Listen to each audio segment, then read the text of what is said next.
Isang mapagpalang araw po sa ating lahat. Ito ang RC Lagalag TV. Mga kalagalag, panibagong araw, panibagong vlog at panibagong adventure na naman ang ating gagawin sa araw na ito. Mga kalagalag, kung bago ka pa lang sa aking channel, huwag mong kalimutan na mag-like, share, subscribe at pindutin mo na rin yung notification bell para lagi kang updated sa mga video kong i-upload. At ngayong araw mga kalagalag, tayo'y muling mag-update.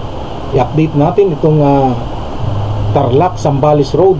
Ayan, so tignan natin mga kalagalag kung hanggang saan natapos o saan inabot ang kalsadang ito na tinatahak natin ngayon. Ito yung Tarlac Zambales Road.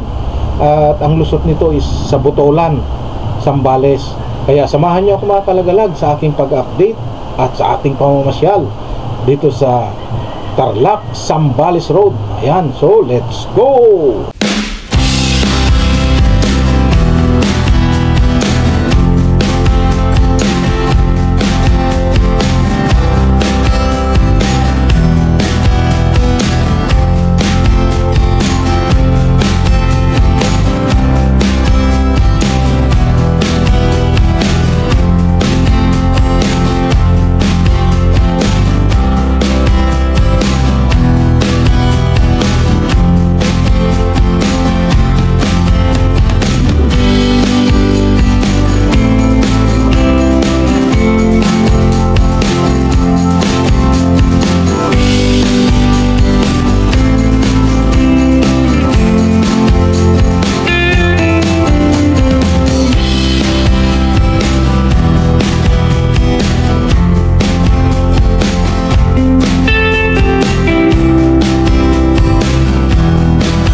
Yan, so ito yung update dito ngayon mga kalagalag sa ginawang kalsadang ito o itong highway na ito. Ito na yung magdudugtong doon sa Botolan, Zambales na nakita naman natin, no? Talagang napakaganda yung pagkagawa rito, napakalapad yung kalsada. 4 na lane din ito mga kalagalag, no? 4 na lane siya. At kita natin yung daan na ito talagang napakaginhawa po pagka tayo po ay dumaan sa lugar na ito. Bukod sa napakagandang view ay napakabilis ang biyahe natin kung tayo ay pupunta ng Zambales. Ngayon kasi ang travel time natin papuntang Zambales, no? 6 to 7 hours kung galing tayo ng Tarlac. Pero kung matapos ang kalsadang ito, baka kayang mga 1.5 oras o hanggang 2 oras papunta sa Botolan, Zambales. Kaya napakaginhawa kung matapos ang kalsadang ito. So medyo mahaba-haba na yung natapos nila kasi nung last time nung nagpunta tayo dito ay halos nandun lang sa may bungad yung paglampas ng tulay, yung pag-ahon dun sa tulay. So halos dun lang yung nasemento. Pero ngayon napakahaba na, yung nakikita nating kabundukan dyan mga kalagalag sa taas. So halos yan na yung boundary ng Tarlac Zambales. Paglampas kasi dyan, part na ng Botolan, Zambales yan. So kasi itong dulo dito sa Tarlac halos nakadikit na yan sa Zambales, sa probinsya ng Zambales. Ayan, so pansin natin mga kalagalag itong kalsada ngayon na dinadaanan natin. So bagong gawa pa lang, halos wala pang nakakadaan sa lugar na ito. Bagong bago, parang katatapos lang nilang sementuhin. ang lugar na ito. Talagang sulit talaga mga kalagalag pag nagawi kayo sa lugar na ito. No, napakaganda ang view, no, kaliwat kanan na napakaganda. Uy, hanggang dito na lang pala mga kalagalag yung natapos, oh. Kaya pala bago ito kasi halos parang wala pang nakadaan. Ito na pala yung dulo. So siguro sa susunod na mga panahon, puntahan din natin itong rough road na ito. Pero ngayon wag muna at may pupuntahan pa tayong iba. Ayan, oh. Kita naman natin itong rough road na ito, papunta yan dun sa taas na ginagawa pa hanggang ngayon. At yun yung pasyalan natin sa susunod. Baybayin natin yung rough road na yon pagka may panahon tayo, may pagkakataon tayo sa susunod. Pero ngayon mga kalagalag, nahinto yung nagtatrabaho dito. So baka nandun sila sa taas siguro, baka nagtitibag ng bundok o nagpapatag doon. At sa ngayon dito, wala akong nakitang mga manggagawa. So hindi natin alam, o baka next year na ito kasi halos patapos na rin yung taon ngayon. O baka next year ito siguro masisimulan muli yung construction dito sa Tarlac Zambales Road. Ayan, so balikan lang natin ito mga kalagalag kasi titignan din natin yung view ngayon sa pabalik, yung pabalik ng Tarlac. Napakaganda yung view sa mga lugar na ito, lalo na dyan sa may Sitio Baag. Talagang sulit talaga yung lugar dyan at napakaganda. Kaya tuloy-tuloy lang mga kalagalag, huwag kayong bibitiw hanggang sa huli.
Ayan, so pansin natin mga kalagalag, talagang napakaganda ang lugar dito. Itong ginawa nilang bridge na talagang napakaganda.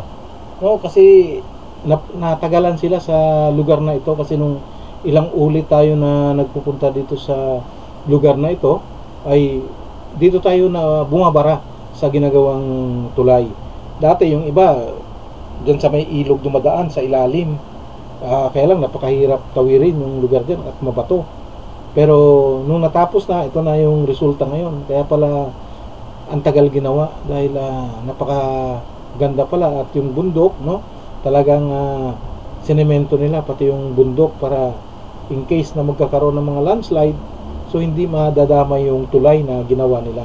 Kaya napakaganda. At ngayon lumitaw yung view niya na talagang ay sulit talaga sa ganda. Kaya pasyalan nyo rin ito mga kalagalag. Talagang iba pagka doon sa actual nyo na makikita yung view.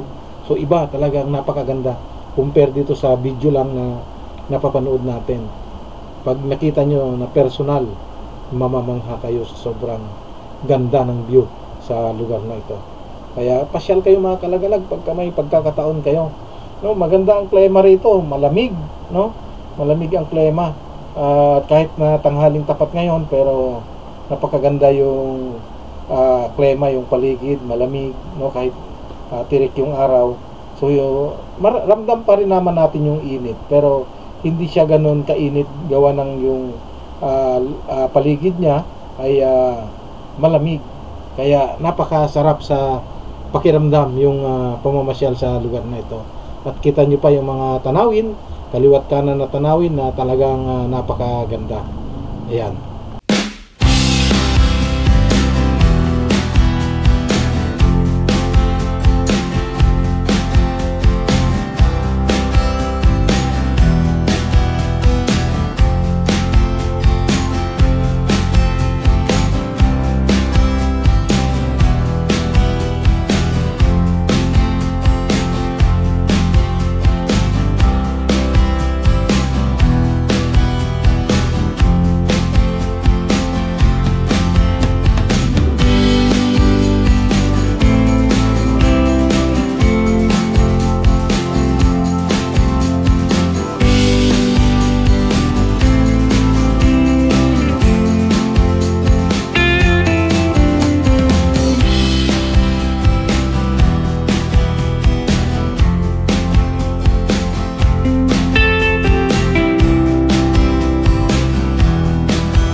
Medyo mahaba-haba na nga mga kalagalag yung nagawa dito na kalsada.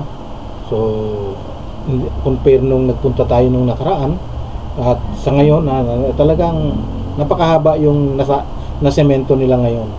At siguro sa susunod siguro mga kalagalag, pag tayo nag-update sa susunod, siguro nasa Zambales area na siguro ito.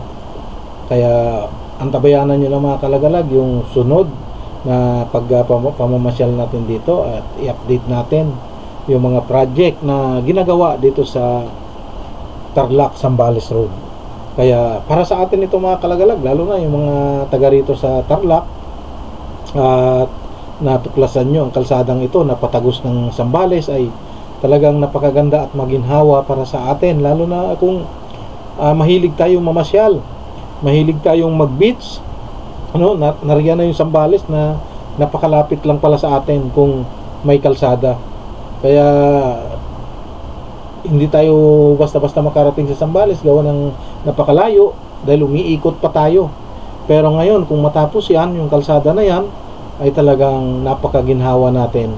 At kung gusto nating pumunta ng iba sa Botolan, San Felipe, yung mga magkakatabing lugar kasi yan mga kalagalag dyan sa Zambales na talagang nandyan yung mga gandang beach resort, mula dyan sa San Antonio, sa San Felipe hanggang dito sa Botolan, sa Iba, at nandyan din yung sa Santa Cruz hanggang Candelaria. Napakaganda yung mga beach resorts dyan, kaya napakasarap pasyalan ang lugar na yan. Pag nagawa yung kalsada na yan ay talaga pong napakaginhawa na at masarap yung mga isda dyan na mabibili natin dyan sa Iba, Zambales.